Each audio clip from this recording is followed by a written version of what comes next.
Ayun, ito na pala. Nakita ko na.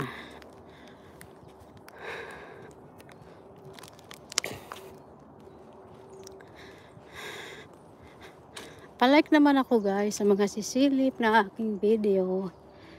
Paano naman ako pa-likes.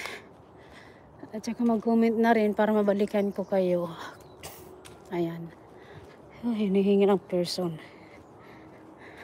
So makapaglakad lang tayo kahit kalahating oras.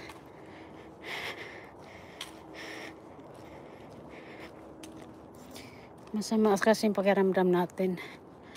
Kaya nagpapawis tayo guys.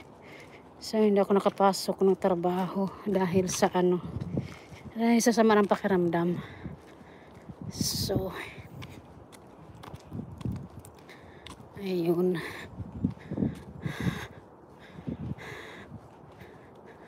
Maganda ng ganda ng tirik ng araw.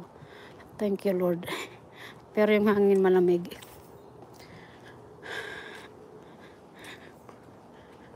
Ang ganda ng tirik ng araw dito. Pero malamig yung hangin. Ayun, nakaikot na tayo guys. So balik tayo doon sa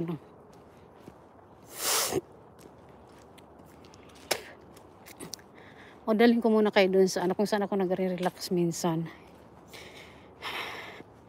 Tingnan natin.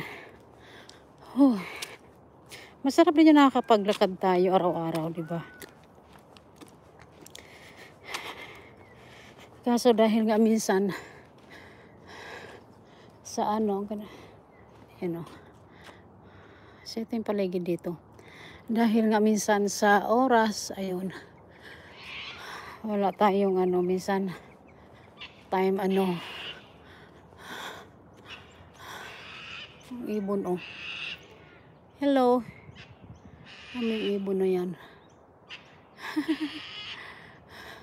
Dati nung huling empty yan dyan, empty. Ayan. Kasi nga tagal ko nang hindi nagpaglakad-lakad. Dati everyday naglalakad ako dito. Ito empty to dahil nga nagka-bush fire.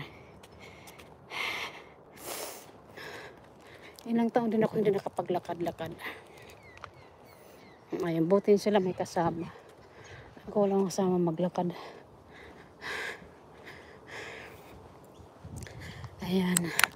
So gusto ko lang kasing magpapawis. Para Ayan. Yun dun sa baba guys, ayan. Si lake yan dyan. Ang daming dyan. Ang daming shells. Ayan. Ang daming shells dyan sa baba na yan. Kapag low tide. Ayan. Maraming nangunguha dyan. Pero, nangunguha dyan sa baba na yan. Limitado talaga. Limitado yung, pwede nilang kunin na shells. Siguro, isang klase ng shells. Ganyan.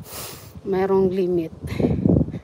So, depende sa shells kung may limit na 25 lang yung pwede mong kunin. Kasi pag lumagpas ka, ayun, multa. Diba? Kasi, at saka kailangan nasa right size. Kasi pag may nag-i-inspect na hindi yung size na kinukuha, pinapabalik. Ayun. Ayun. So, ngayon, balik tayo. Dito naman tayo sa isang side. Itong isang side. So, dito ako naglalakad dati. Ito guys, malapit lang ito sa may kaya naglakad lang ako kasi malapit lang ito sa bahay ko. So, nasa lang kami ng lake. Ayan, maraming naglalakad dito talaga.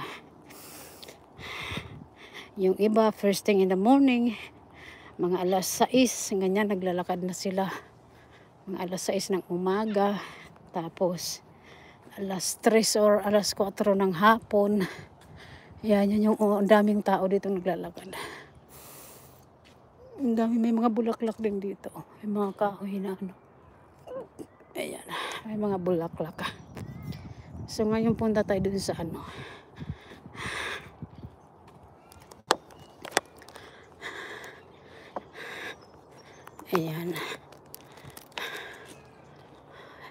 Ayan, may mga bahay doon. Dati to dito si Road hanggang sa may Ayan, maraming bulaklak din doon